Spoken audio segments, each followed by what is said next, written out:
Στο ψάξιμο που έκανα και στο ίντερνετ πολύ για σένα δεν υπάρχουν και πολλές πληροφορίες. Δεν βρίσκεις τίποτα. Γιατί κάνεις rap στα ελληνικά και όχι στα ιταλικά? Στο πρώτο κομμάτι που έκανα, το Balenciaga Freestyle, δεν ήξερα καν ελληνικά, κατάλαβες. Φαντάσου με Google Translator τα έκανα. Όντως. Ναι. Είχες ποτέ beefs? Στην Ελλάδα ψοφάνε, να μαλώνει ο άλλος, να βλέπουν ο άλλος που είναι χάγια. Και εγώ με κόσμο έχω παίξει βουνιές, μετά έγινα φίλος. Τι στυλ πιστεύεις ότι δεν ακούγεται στην Ελλάδα? Καλώς ήρθατε σε ένα ακόμα βίντεο Βότκα με λεμόνι podcast. Είμαι ο Χρήστ και αυτήν την εβδομάδα έχουμε μαζί μας τον Άλεκ. Έχω μπροστά μου 25 ερωτήσεις. Αυτό που κάνουμε εδώ στο Βότκα με λεμόνι podcast είναι ότι πάμε από τις πιο εύκολες ερωτήσεις στην αρχή και όσο προχωράει το βίντεο, όσο πάμε, δυσκολεύουν και ερωτήσεις. Να πω ότι είσαι λίγο low-key άτομο. Στο ψάξιμο που έκανα και στο ίντερνετ πολύ για σένα δεν υπάρχουν και πολλές πληροφορίες. Δεν βρίσκεις τίποτα. Και να πούμε κιόλας ότι αυτή είναι η πρώτη συνέντευξη, έτσι. Ναι. Είσαι πολύ τυχερός. Εγώ είμαι από Ιταλία, γεννήθηκα στη Καλαβρία. Είναι κάτω στην Ιταλία, ένα χωριό. Μετά η μάνα μου γνώρισε τον πατέρα μου στα 18 της. Είχε έρθει στην Ιταλία για να σπουδάσει. Μάνα Ελληνίδα. Μάνα Ελληνίδα από Θεσσαλονίκη, από Περαία. Ναι. Okay. Δεν μίλαγα ποτέ καλά ελληνικά. Μέχρι τα 16 μου, τίποτα. Μόνο καλά Χριστούγεννα και ξέρεις τα κάλαντα για να μαζεύα λεφτά. Δεν έχεις ζήσει ποτέ Ελλάδα? Όχι. Μόνιμα? Όχι. Ποτέ? Έχω ζήσει όταν είχε κορονοϊό 2 χρόνια στο Μενίδη. Okay. Μόνο αυτό. Αλλά πηγαίνω, έρχομαι πάντα. Άρα τα ελληνικά τα έμαθες. Πού τα έμαθες, δηλαδή? Μέσα στη μουσική τα έμαθα. Γιατί πριν μίλαγα πολύ λίγο και αναγκαστικά έπρεπε να μάθω. Στο πρώτο κομμάτι που έκανα, το Balenciaga Freestyle, δεν ήξερα καν ελληνικά, κατάλαβες. Φαντάσου με Google Translator τα έκανα. Όντως. Ναι. Βασικά από τις πρώτες απορίες που είχα για σένα, το πρώτο πράγμα που ήθελα να ρωτήσω. Γιατί κάνεις rap στα ελληνικά και όχι στα ιταλικά? Η πρώτη επαφή μου με τη μουσική μέσα σε στούντιο και τα λοιπά και με rappers άλλοι ήταν στην Ελλάδα. Οπότε έτσι άρχισε όλο. Okay. Δεν το είδα ποτέ να το κάνω στην Ιταλία γιατί θα ήταν σαν να ξεκινήσω από το 0, κατάλαβες. Αφού το κάνεις στα ελληνικά και είσαι επιτυχία, δεν είσαι σκεφτεί ποτέ. Άμα το κάνω στα ιταλικά και ξέρω πώς γίνεται, ξέρω ότι την πίσνα. Έχω σκεφτεί ένα feat, μπορεί 2 feat, κατάλαβες. Μέχρι εκεί. Πόσο δύσκολο σου είναι να γράψεις στα ελληνικά? Είναι πολύ δύσκολο. Δηλαδή για να γράψω ένα τραγούδι με παίρνει πολλή ώρα. Και κάνω και πολλά λάθη, κατάλαβες. Δηλαδή πριν να βγάλω ένα τραγούδι πρέπει να το στείλω σε 5-6 φίλους και να λέω μα εδώ τι λέω, τα λέω καλά, τα λέω σωστά. Έχει τύχει να έχεις κάνει full λάθη, ξέρω. Ναι, full. Στα παλιά τραγούδια μου είναι. Και να μην βγάζει νόημα, κάνας. Ναι, τέρμα μετανάστης.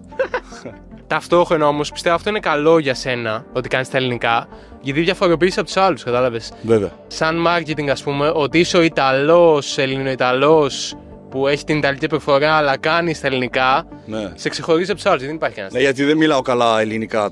Βλέπεις, ναι. Όταν μιλάω και ας πούμε βγαίνω να αγοράζω τσιγάρα, μου λένε από πού είσαι, από Τουρκία, είσαι Ρωσοπόντιος, μου λένε 1002, κατάλαβες. Ναι. Δεν καταλαβαίνουν. Ναι. Ενώ άλλοι που είναι Ιταλοέλληνες, επειδή μιλάνε μέσα στο σπίτι τους ελληνικά, μιλάνε πολύ καλά. Πώς ξεκίνησες στα ελληνικά? Ξεκίνησα γιατί είχα ένα φίλο που είχε ένα στούντιο στο σπίτι. Δηλαδή είχε ένα δωμάτιο και είχε ένα υπολογιστή και είχε αγοράσει μια κάρτα ήχου και ένα μικρόφωνο. Το τρίτο τραγούδι από αυτά ήταν το Balenciaga Freestyle. Και τότε δεν υπήρχε ούτε TikTok, ούτε. Δηλαδή είχε Instagram, ήταν στην αρχή. Κάνουμε ένα κανάλι YouTube και το ανεβάζουμε στο YouTube. Και είχε πάει σε μια εβδομάδα 70.000. Όπα! Χωρίς να έχεις κάνει ποτέ τίποτα. Ναι, τίποτα. Μετά είναι αλήθεια ότι σε ανακάλυψε ο Στεφ Τόνι και είχες μπει στη τράψιον τότε με Billy Sio, Τρανός, εποχές. Μια μέρα με παίρνει κλήση ο Στεφ Τόνι και μιλάμε. Και από την πρώτη κλήση είχε σαν να ήταν φίλος μου ήδη, κατάλαβες. Okay. Από αυτά τα άτομα. Και είναι και μάγκας γιατί ξέρεις, με έφερε εδώ. Εγώ δεν είχα έρθει ποτέ στην Αθήνα στη ζωή μου. Ναι. Με έβαλε σπίτι του, κάτσαμε μαζί, του φτιάξα και εγώ μακαρόνια, γουστάραμε. Και κάτσε, σε έφερε από την Ιταλία, δηλαδή. Ήσουν Ιταλία και σου λέει έλα Αθήνα. Ναι. Πώς πήρες απόφαση να το κάνεις αυτό? Γιατί είναι λίγο, εντάξει, είναι λίγο ακραίο. Ξέρεις, πρέπει να φύγεις από την Ιταλία, πρέπει να έχεις Ελλάδα, πρέπει να έχεις. Όχι μόνιμα, αλλά πρέπει να έχεις άλλη χώρα. Γιατί υπήρχε feeling. Okay. Με αυτόν υπήρχε feeling, κατάλαβες. Ναι. Με πολλούς, δηλαδή όταν μπαίνεις στο rap μιλάς με πολλούς, αλλά δεν υπάρχει feeling με όλους. Και όλοι οι τράψιον ήμασταν όλοι ενωμένοι, ήμασταν όλοι φίλοι, κατάλαβες. Βγαίναμε για ποτό, βγαίναμε μπουζούκια, κατάλαβες. Ήταν ένα καινούριο κόσμο για μένα. Γνώμη για Στεφτόνι? Καλύτερος. Ιταλική rap σκηνή. Πώς είναι γενικά, τι διαφορές έχει με Ελλάδα, τι κάνουμε καλύτερα στην Ελλάδα, τι κάνουμε καλύτερα εκεί? Κοίτα, στην Ιταλία είμαστε 70 εκατομμύρια, οπότε και τα budget από τις εταιρείες είναι πιο ψηλά. Ναι.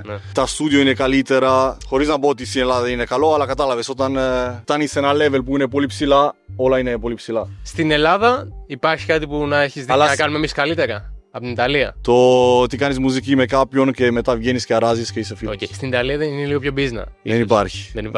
Όλοι μιλάνε για τον άλλον, όλοι ασχολούνται με αυτές τις μαλακίες που είναι. Πώς προέκυψε το δίδυμο με G Greco? Ο Γκρέκο είναι αδερφός μου, αλλά δεν είμαστε δίδυμοι. Όλοι μας περνάνε για. Ναι, με περνάει 3 χρόνια. Είναι πιο γέρος. Και όταν βγαίνω έξω μου λένε πού είσαι ρε Γκρέκο, σε αυτόν λένε πού είσαι ρε Άλεκ. Oh. Και φαντάζομαι έχω βαρέσει τα του να γράφει Άλεκ για αυτό το λόγο. Για να μην με μπερδεύουν. Και έχω αφήσει και το μαλλί, κατάλαβες. Έχετε κάνει και πολλή επιτυχία μαζί. Ναι. Κατάλαβες. Σας έχει συνδέσει λίγο ο κόσμος μαζί και είχαν πολλά κομμάτια μαζί και έχει πολλά hits μαζί. Γιατί πιστεύεις ότι πετύχατε σαν δίδυμο? Δεν νιώθω σαν να πετύχαμε. Κάναμε κάτι, δηλαδή κάναμε ένα βήμα. Έχουμε φέρει δηλαδή ένα στυλ που δεν υπήρχε. Δηλαδή ήμασταν οι πρώτοι που είχαν Armani, Gucci. Ναι.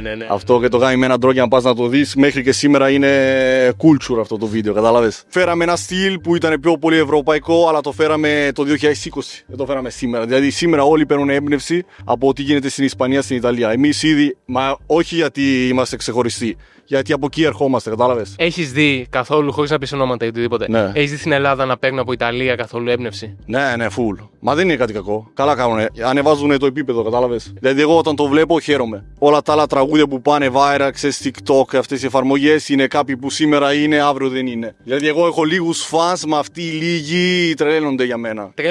Ναι, δηλαδή όταν είμαι έξω, είμαι με την κοπέλα μου, με σταματάνε, τρέμουνε, ζητάνε φωτογραφία, μα σαν τρελή, σαν για ψυχιατρίο. Κατάλαβες. Τρελαίνονται και αυτό το έχω καταλάβει κι εγώ, γιατί από το πόσοι μου έχουν πει να έχεις την εκπομπή, σκέψου, θυμάμαι συγκεκριμένα, και τώρα θα το βλέπουν σίγουρα αυτό το βίντεο αυτή. Θυμάμαι να είχα πάει να δω ένα μάτσο ποδοσφαίρου ή μπάσκετ σε ένα εστιατόριο. Ναι. Κάνε 10 πιτσιρίκια. Φέρε Άλεκ, μπορεί να έχει δώσει ποτέ συνέντευξη που ήμουν στα πει και τέτοια. Ναι, ήταν τρελαμένοι. Full locked in, Όταν είσαι στο στούντιο.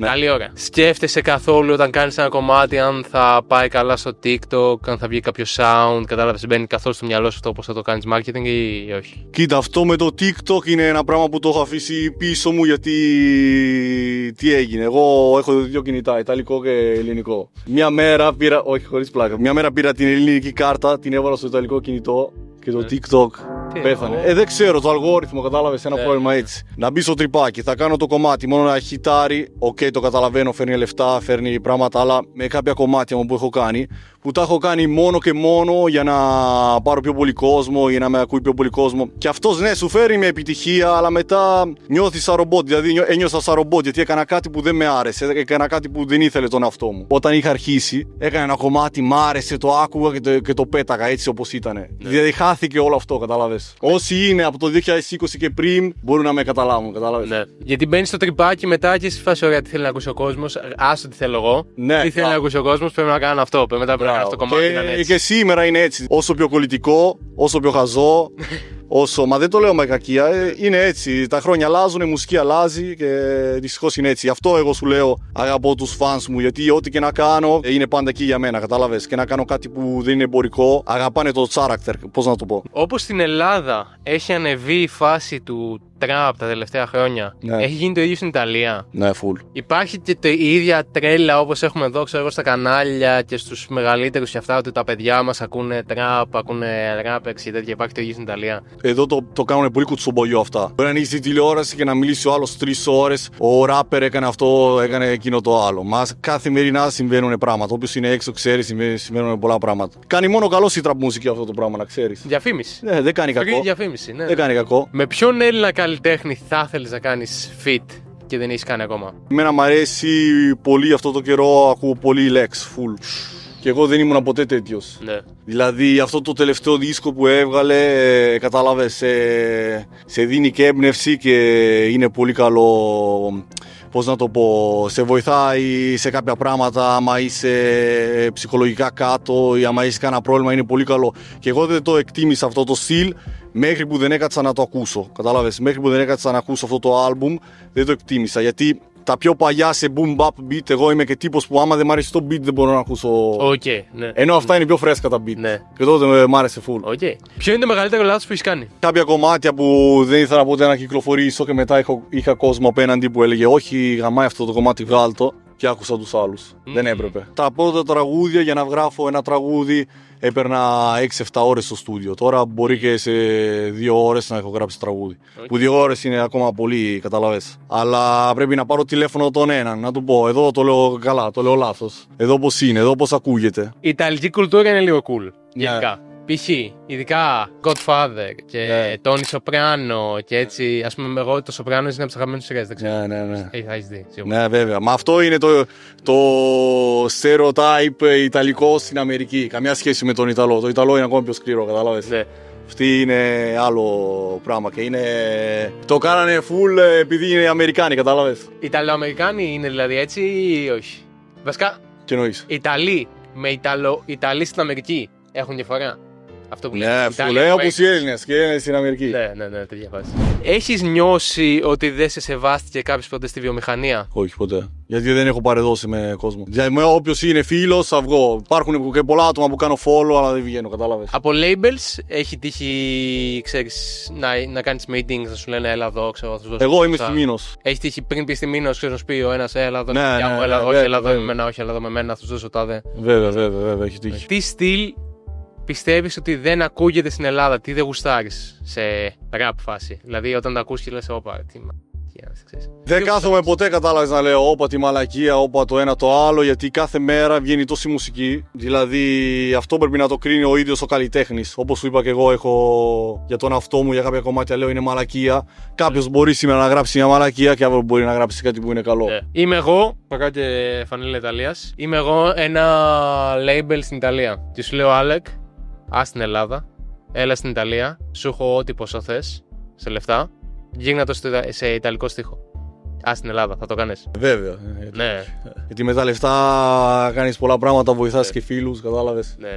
Και είναι και τη χώρα που ζω εγώ. Ελλάδα ή Ιταλία? Εξαρτάται. Για διακοπές, καλοπέραση, Ελλάδα. Για δουλειές και άλλα πράγματα, Ιταλία. Έχεις κάποια γνώμη πάνω στα beefs που γίνονται εδώ πέρα στην Ελλάδα? Ειδικά γίνονται πολλά rap beefs, έτσι, προς πίσω story. Όχι εσύ, εσύ που σου έκανα αυτό, εσύ που μου έκανες εκείνο. Αυτό που μπορώ να σου πω είναι, εγώ νομίζω όλα αυτά γίνονται θέμα εγωισμό. Δηλαδή πάντα υπάρχει το εγωισμό, ο άλλος να θέλει να είναι πάνω από τον άλλον. Γενικά πρέπει να είμαστε ενωμένοι. Δεν σου λέω όλοι ενωμένοι, γιατί δεν μπορείς να είσαι φίλος και με όλους. Αλλά κατάλαβες, κάνουμε μουσική, είναι ωραίο να βλέπεις μουσική να ανέβει και όχι να γίνει μουσική διάσημη επειδή εσύ μαλώνεις με τον έναν με τον άλλον. Είναι καλό αυτά τα παιδιά να βάλουν μυαλό, να κάνουν και μια φορά να βάλεις το εγωισμό πίσω, να κάνεις ένα βήμα πίσω. Κατάλαβες. Γιατί μιλάμε για μουσική. Άμα ήταν κάτι πιο σοβαρό που μπορεί να έχει γίνει, δεν ξέρω, το καταλαβαίνω. Αλλά άμα είναι μόνο για θέμα μουσική, βρείτε τα, παίξτε μπουνιές, βρείτε τα και stop. Κατάλαβες. Γιατί και εγώ με κόσμο έχω παίξει μπουνιές, μετά έγινα φίλος. Στην Ελλάδα αυτό που έχω δει, αυτό που θα σου πω.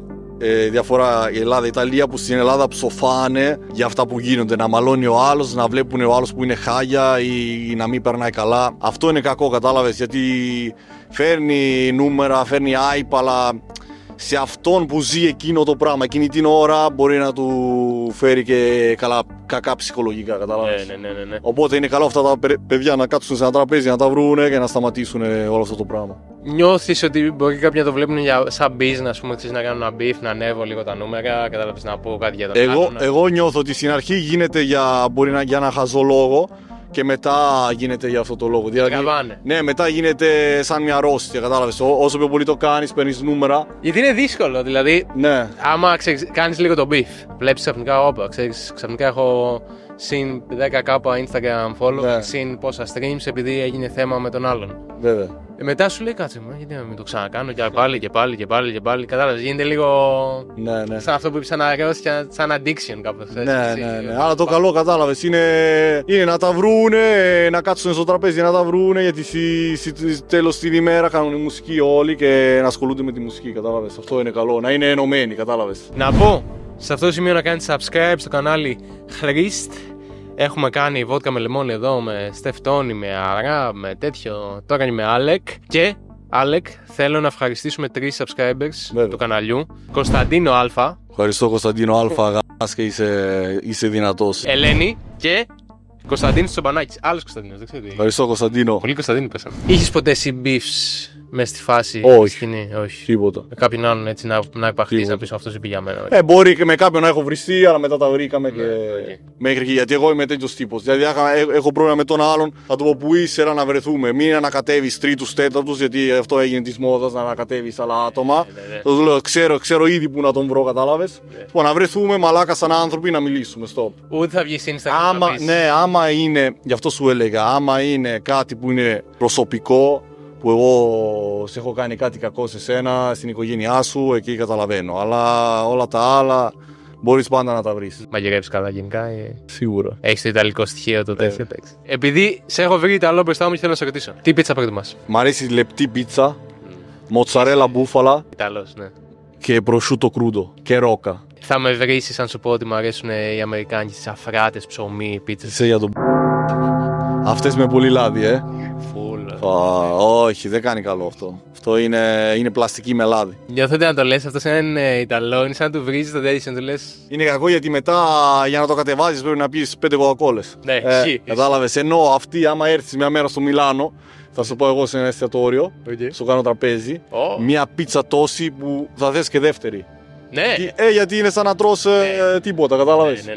Ναι. Ελλάδα έχουμε καλές πίτσες γενικά. Κάποια μαγαζιά, ναι. Έξι Ελλάδα, πας Ιταλικά μαγαζιά, πας Ιταλικά μαγαζιά? Όχι. Όχι, γιατί ξέρω ήδη ότι δεν θα είναι ωραίο. Ναι, οκ. Και δεν αξίζει αυτό που θα πληρώσω, κατάλαβες. Ναι. Άμα πας Ιταλικό μαγαζί, θα νιώσεις λίγο ότι ξέρεις. Θα νιώθω ότι είναι σκάμ. Θα κριντζάρεις λίγο, γιατί σπάσει εντάξει αυτή την Ναι, όχι, και πιο Ιταλικό είναι μαγαζί. Μπες στην κουζίνα, είναι όλοι από άλλες χώρες. Θα πας, εγώ είμαι ο πιο Ιταλός από όλους. Ναι. Εδώ μερικές στην Ιταλία δεν είναι πια Ιταλοί μέσα, κατάλαβες. Ναι. Έχεις κάποια μελλοντικά πλάνα, οτιδήποτε κάτι να ετοιμάζεις? Θα βγάλω ένα άλμπουμ το χειμώνα με κομμάτια πιο deep, κατάλαβες, στυλ boom bap, σε νέο ήχο, αλλά που γράφουν για πράγματα που είναι πιο σοβαρά, κατάλαβες. Όχι trap, ναι. Θα κάνουμε τώρα μια συναυλία Αθήνα 3 Οκτώβρη, μια 27 Θεσσαλονίκη. Το δίσκο θα βγει όμως νομίζω από Φεβράρι και μετά. Θα βγάλω μόνο αυτό και stop, δεν θα βγάλω άλλο δίσκο. Δηλαδή θέλω να βγάλω μόνο ένα δίσκο και stop για να είναι ένα σοβαρό δίσκο και μετά δεν θα βγάλω άλλο δίσκο μετά. Κάτσε πέμει, τι είναι stop, για πόσο? Όχι, θα βγάλω μόνο ένα δίσκο στη ζωή μου και θα είναι αυτό. Όπα. Ναι. Κάτσε. Ναι, γιατί να είναι ένα και σοβαρό. Όπως έχω στο μυαλό μου το Chief Keef όταν έβγαλε το Finally Reach. Ναι. Μόνο αυτό ήταν σοβαρό άλμπουμ. Δηλαδή θα μπορούσε να μην βγάλει κάτι άλλο. Και να σταματήσει. Όπως εγώ θα κάνω μόνο ένα σοβαρό άλμπουμ και stop. Τρελό αυτό που λες τώρα. Ναι. Δηλαδή δεν είμαι και ένας που έχω στο μυαλό μου θα κάνω μουσική άλλα 10 χρόνια. Μπορεί άλλα 2 χρόνια μετά stop. Δεν ξέρω. Ναι. Βλέπεις τον εαυτό σου όταν είσαι σε 10 χρόνια από τώρα να κάνει μουσική? Όχι, με τίποτα. Με τίποτα. Γιατί αυτό? Είμαι από άλλο είδος ζωή, κατάλαβες, όχι αυτό. Δηλαδή και το Instagram δεν μ' αρέσει ποτέ να ποστάρω, να δείξω τη ζωή μου ή να δείξω τον εαυτό μου. Είσαι πολύ low key. Ναι, είμαι πολύ τέτοιος. Ναι. Δηλαδή πιο πιτσιρικάς, ναι, μετά αλλάζει το μυαλό σου. Ναι. Δηλαδή από τα 23 και μετά μέσα σου αλλάζει κάτι. Αν βλέπετε αυτό το βίντεο, μπορείτε να δείτε live τον Άλεξ στην Αθήνα 3 Οκτωβρίου, Ναι. Και Θεσσαλονίκη 27 Οκτωβρίου. 27. Θα έχω βάλει στην περιγραφή, στο description, κανένα link, κανένα τέτοιο. Ή μπορείτε να μπείτε στο Instagram του Άλεξ, θα τα έχει εκείνες τις μέρες, θα έχεις κάνει πρόμο. Θα το βάλω στο κανάλι μου, ναι. Ναι.